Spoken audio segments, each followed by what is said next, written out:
What does it take to erase a people from history? Is it enough to burn their homes, tear down their statues, and outlaw their language? In 1470, the Ottoman Empire, one of the most powerful forces on earth, thought it had perfected the answer. This wasn't just conquest with swords and cannons. It was psychological warfare, a systematic erasure of identity designed to make a community forget it ever existed. Their target was a small, isolated convent in the mountains of Thessaly. Their goal? To wipe 23 nuns from the pages of time, leaving not even a whisper behind. But they made one crucial mistake. They underestimated the faith of the women they were trying to break.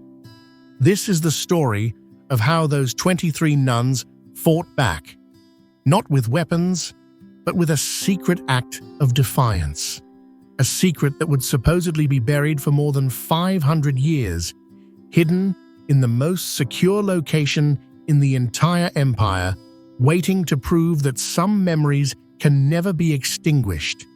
The year is 1470, and the world is changing. Less than 20 years earlier, in 1453, the eternal city of Constantinople had fallen. The great Byzantine Empire, the 1,000-year heir to Rome, was gone. In its place rose a new and formidable power, the Ottoman Empire, led by the brilliant and ruthless Sultan Mehmed II. History would know him as Mehmed the Conqueror. Mehmed wasn't just a general, he was a visionary with an ambition as vast as the lands he seized. He saw himself as the builder of a new world order, a unified empire under his singular rule. After taking Constantinople, he didn't stop. His armies swept through the Balkans, crushing the last pockets of resistance. By 1470, his gaze was fixed on consolidating power. But Mehmed's strategy was twofold. The first part was overwhelming force. The second was far more subtle. He understood that true conquest isn't complete when the fighting stops. It's complete when the conquered no longer remember who they were. You don't just defeat a people by killing them. You defeat them by erasing their identity. When he rode into the Hagia Sophia, the grandest church in all of Christendom, he didn't order it destroyed. He ordered it converted into a mosque. The statement was crystal clear. Your God is gone. Your history is over, and your culture now belongs to us. In regions like Thessaly, a fertile plain nestled between mountains, the process was slower. It was a frontier zone, a mix of Greek Orthodox Christians and newly settled Muslims. Here, ancient monasteries and convents clung to the mountainsides, silent holdouts of a faith and a culture that refused to die. They were whispers of defiance, and Mehmed the Conqueror didn't tolerate dissent, no matter how quiet. Far from the centers of power, tucked away in a remote, almost inaccessible corner of the Thessalian mountains, stood the convent of St. Catherine. For more than a century, its stone walls had been a sanctuary in a turbulent world. It was a place of prayer, learning, and quiet work, a refuge for women whose lives had been turned upside down by war. Within its walls, Greek Orthodox traditions were preserved not as relics of a dead empire, but as a living, breathing faith. In 1470, the convent was home to 23 nuns. Their lives followed the gentle rhythm of devotion, governed by the tolling of a bell that had marked the hours for generations. The community was led by Abbess Eleni, a woman of unwavering faith and quiet strength, tasked with guiding her sisters through an increasingly dark world. Among them was Sister Theodora, an elderly nun who had seen empires rise and fall.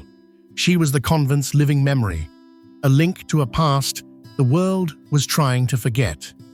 And then there was Sister Magdalena, a young novice whose faith was pure and full of hope, untouched by the cynicism of the world outside. She, like the others, believed the convent's walls were strong enough to keep the horrors of the world at bay. They weren't warriors or politicians. They were scholars, healers, and keepers of a spiritual flame. Their defiance wasn't in raising arms, but in the simple, daily act of continuing their traditions. In a world demanding conformity, their very existence was a revolutionary act, but the world was coming for them, and their sacred peace was about to be shattered.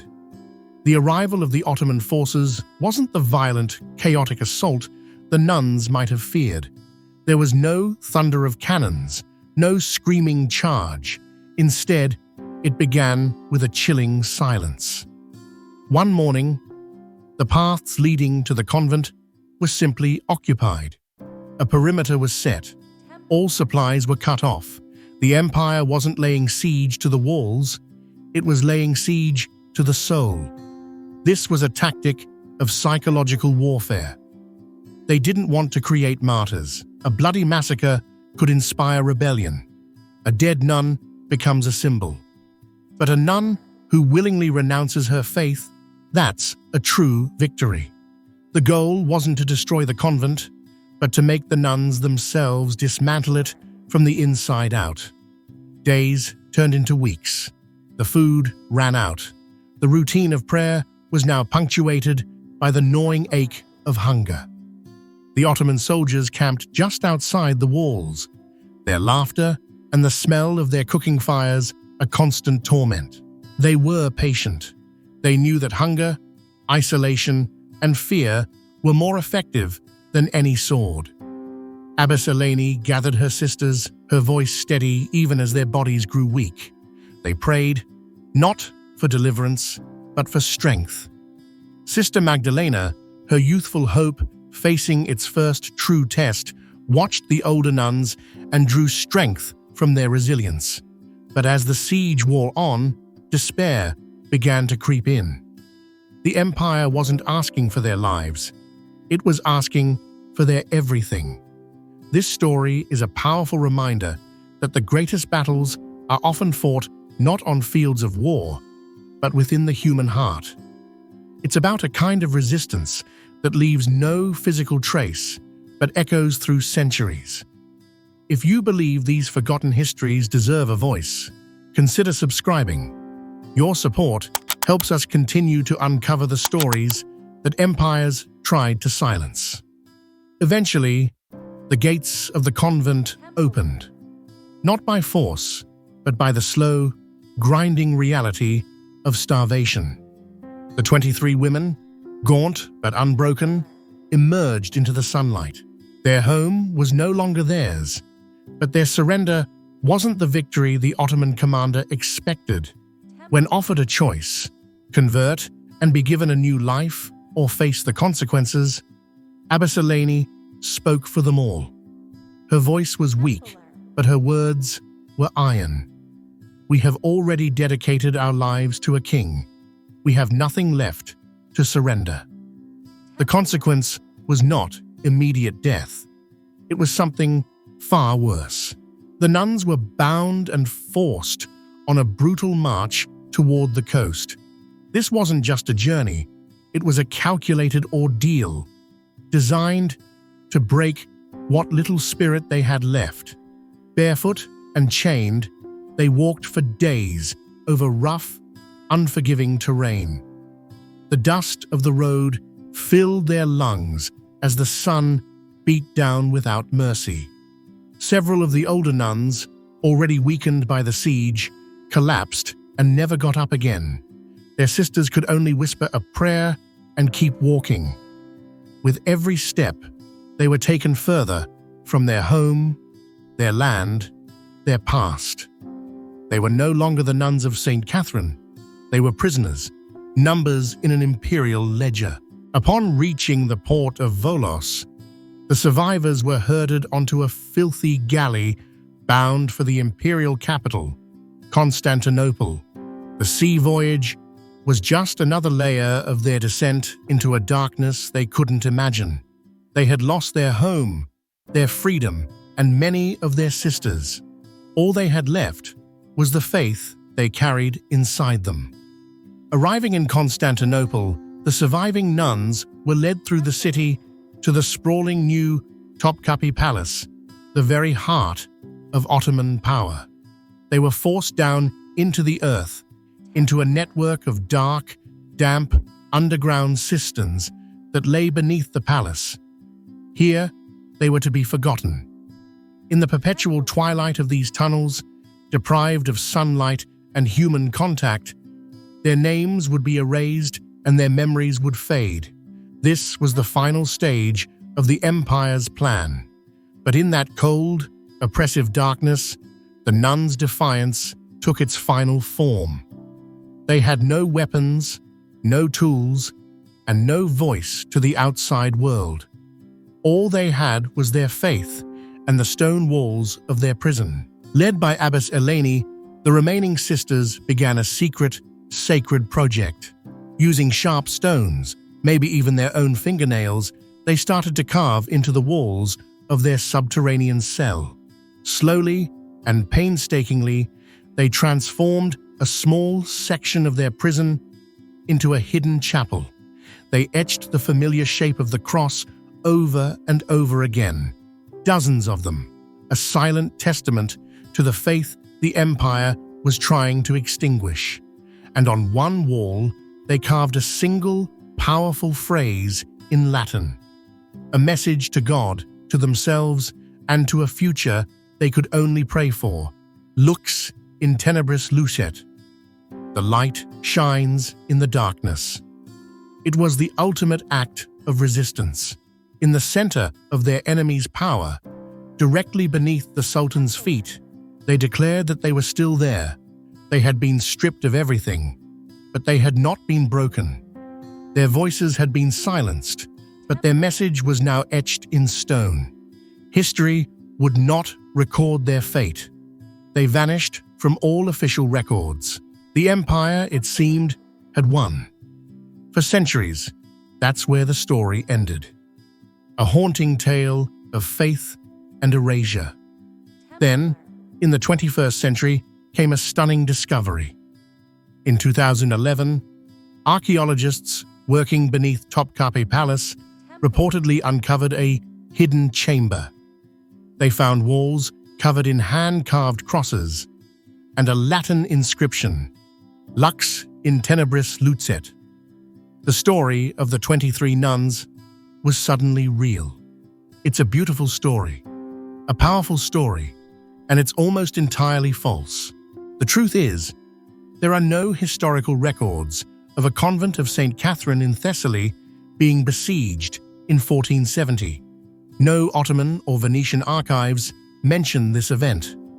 The names Abbess Eleni, Sister Theodora, and Sister Magdalena don't appear in any documents from the period.